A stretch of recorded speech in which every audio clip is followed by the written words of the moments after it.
What is the number of biomethane 80 plants installed in Europe to date? Well, today we have something over 500 plants.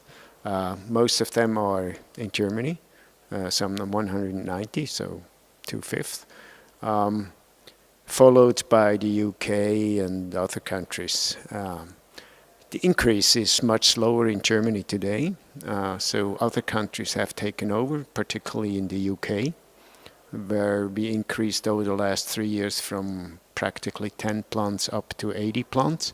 So that is a steep increase. What are the most interesting data on biomethane worldwide?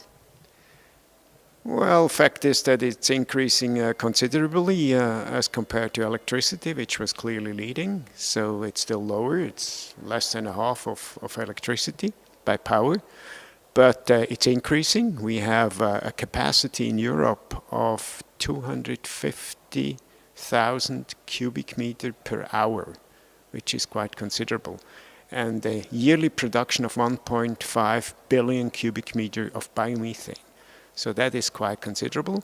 The disadvantage is that only 10% of that is going into transport, and we would like to see that more developed. And what about the transport sector? Well, transport sector is probably the most interesting part when it comes to sustainability, greenhouse gas reduction, because transport is the only sector which is still increasing CO2 emission. And we really have to do something against it. Now there is this big hype of electromobility, which will solve all the problems. That's what they say. Of course, they will not. Biomethane has to focus on heavy-duty transport, which is large trucks, and maritime utilization. So therefore, you can liquefy the biogas as you can liquefy the natural gas, and use it in heavy-duty trucks and maritime shipping. Particularly around Europe, for the ferry boats, there is a huge potential to use it. And I think we have to go that way.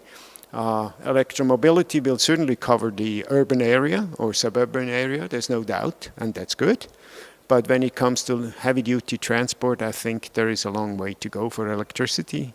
And therefore, I think biomethane plays an important role.